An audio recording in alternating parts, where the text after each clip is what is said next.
Hello students, welcome to the maths hub. इस channel में हम लोग क्लास 10 के एनसीईआरटी का मैथ्स का सॉल्यूशन बनाते हैं, जिसमें से आज हम लोग बनाने वाले हैं Pythagoras theorem, that is theorem 6.8 chapter 6 का है। और ये पूरे चैप्टर का सबसे इंपॉर्टेंट थ्योरम है, तो इसको हम लोग ऐसे बनाना स्टार्ट करते हैं। तो थ्योरम में बोला गया है इन अ राइट एंगल ट्रायंगल, तो एक ट्रायंगल है जो कि राइट एंगल है, तो यहाँ पे हम लोग बी को राइट एंगल ले लेते हैं, 90 डिग्री का ले लेते हैं। The square of the hypotenuse, ठीक है, तो इसका ये जो एसी होता है, राइट एंगल के सामने का जो साइड होता है वो हाइपोटेनियस होता है।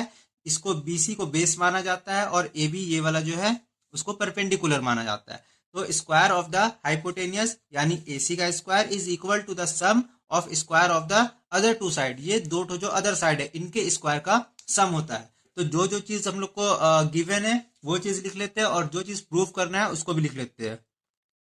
तो गिवन में है simply triangle A B C is a right angle, है ना, in which angle B is equal to 90 degree, ये हम लोग को गिवन है। अब हम लोग को प्रूफ क्या करना है उसको लिख लेते हैं। तो प्रूफ या फिर सिद्ध करना है हाइपोटेनियस का स्क्वायर दैट इज एसी का स्क्वायर, तो AC square is equal to ये बीसी का स्क्वायर प्लस ए बी का स्क्वायर, दोनों के स्क्वायर के सम के इक्वल होता है। ये हम लोग को प्रूफ करना है। इसको बनाने के लिए हम लोग इसमें कुछ कंस्ट्रक्शन करेंगे, तो यहाँ पे लिख लेते हैं कंस्ट्रक्शन। कंस्ट्रक्शन हम लोग क्या करेंगे, बी से लेकर के एक परपेंडिकुलर डालेंगे इस एसी पे, तो इसको हम लोग यहाँ पे पहले ड्रॉ कर लेते हैं।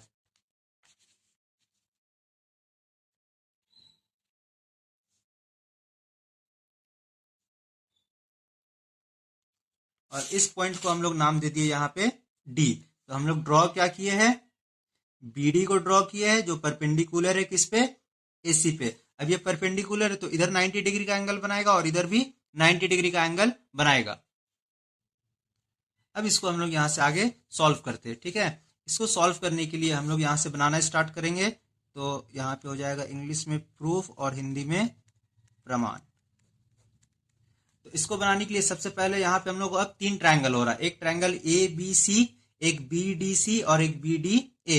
तो हम लोग ये नीचे वाला जो ट्रायंगल है बी सी डी, इसको इस बड़े वाले ट्रायंगल ए बी सी से सिमिलर प्रूफ करेंगे पहले, ठीक है। तो लिखते हैं in triangle B C D and triangle A B C, A B C और बी बी सी डी में। अब बी सी डी का एंगल डी यानी कि B D C, B D C ये वाला एंगल इक्वल हो जाएगा इस बड़े वाले ट्रायंगल ए बी सी का एंगल बी के, एंगल ए बी सी। क्यों होगा, क्योंकि दोनों 90 डिग्री है, बोथ आर 90 डिग्री, ठीक है। ये भी 90 डिग्री है और एंगल बी भी 90 डिग्री है। इसके बाद इस ट्रायंगल का बी डी सी का ये एंगल सी आ रहा है यहाँ पे, तो यहाँ पे एंगल सी लिख देंगे, और इसमें ए बी सी में भी एंगल सी आ रहा है, और यहाँ पे हो जाएगा कॉमन, दोनों में एंगल सी आ रहा है। तो therefore triangle B C D similar to triangle A B C by A A, दो साइड दो एंगल क्या हो गया, इक्वल हो गया, तो ये दोनों ट्रायंगल सिमिलर हो गया, ठीक है ना। अब क्योंकि दोनों ट्रायंगल सिमिलर हो गया तो इन दोनों के जो साइड का रेशियो होगा वो भी इक्वल होगा, ठीक है। तो इसको हम लोग यहाँ पे लिखते हैं, यहीं पे हम लोग को थोड़ा सा ध्यान देने का जरूरत है। यहाँ पे हम लोग देखेंगे दोनों ट्रायंगल में ये बी सी जो दोनों को अभी हम लोग सिमिलर किए, दोनों में ये बी सी लाइन क्या है, कॉमन आया है। तो यहाँ से हम लोग को निकलेगा बी सी स्क्वायर, जो प्रूफ करना है उसका बी सी स्क्वायर निकलेगा। तो जो दो ट्रायंगल को अभी हम लोग सिमिलर किए उसका छोटा सा डायग्राम यहाँ पे बनाते हैं ताकि आप लोग को समझ में आ जाए। ये बी डी सी जो है इसको हम लोग ऐसे करके घुमा दिए हैं, ठीक है।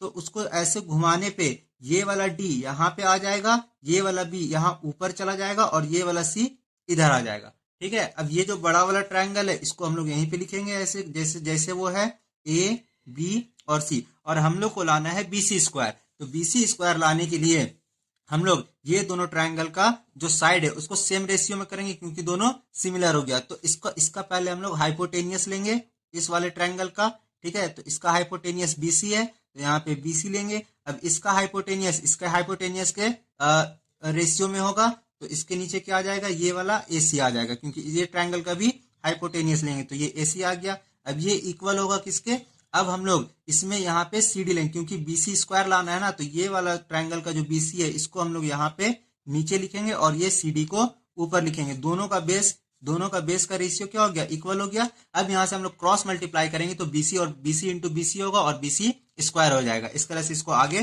कंप्लीट करते हैं। तो यहाँ पे लिखेंगे BC into BC square is equal to AC into CD, और इसको इक्वेशन 1 मान लेते हैं हम लोग।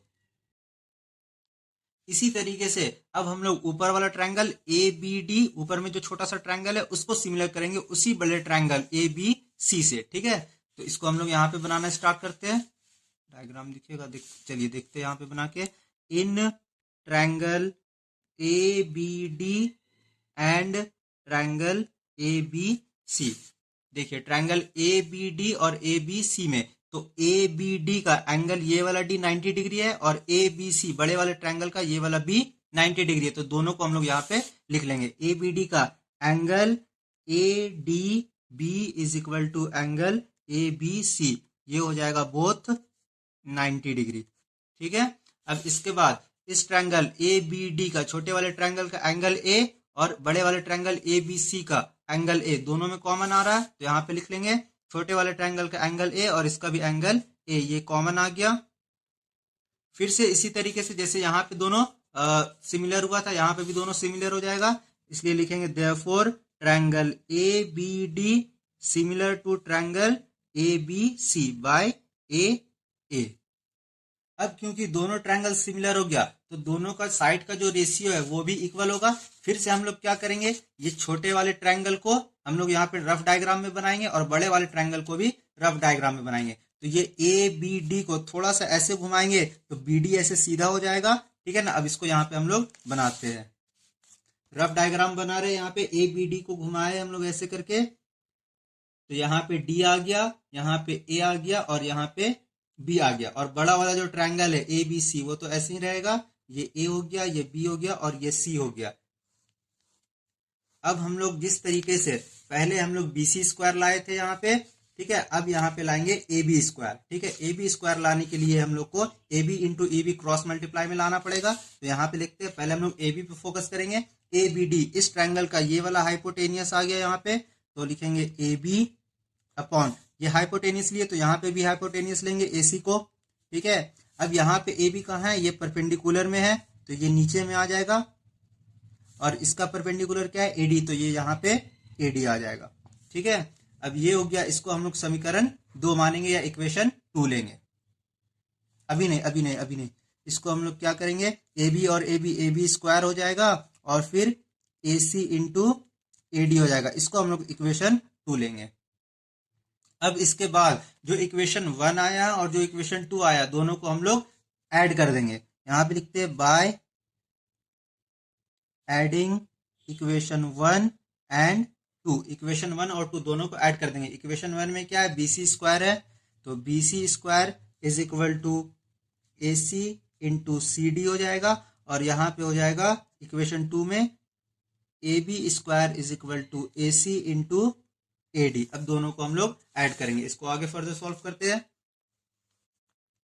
तो ये BC और AB यानी कि AB square plus BC square दोनों को ऐड कर दिए, इक्वल के जगह पे इक्वल आ गया, ठीक है। इसको ऐसे लिख देंगे हम लोग AC इंटू CD प्लस फिर ये वाला AC इंटू AD हो गया। इधर लिखेंगे AB square plus BC square is equal to ये वाला AC और ये वाला AC को कॉमन ले लिए, फिर आ गया यहाँ पे CD ये प्लस यहाँ पे और AD यहाँ पे, ठीक है। अब हम लोग क्या करेंगे, AC के जगह पे AC लिखेंगे, इधर जो आ रहा है उसी को लिखते जाएंगे, AB स्क्वायर और इधर BC स्क्वायर, और यहाँ पे इंटू लगेगा। अब ब्रैकेट में हम लोग CD प्लस AD को डायग्राम में देखेंगे। CD और AD कहाँ पे है, तो CD C से लेके D तक यहाँ पे है और A से लेके D तक यहाँ पे। जब CD और AD को ऐड किया जाता है तो वो AC बन जाता है, तो यहाँ पे हम लोग इसके बदले में क्या लिख देंगे, CD और AD के बदले में AC लिख देंगे। तो आ गया ना यहाँ पे, ये AC स्क्वायर हो जाएगा, ये इक्वल यहाँ पे, फिर ये AB square plus BC square, यही प्रूफ करना था जो प्रूफ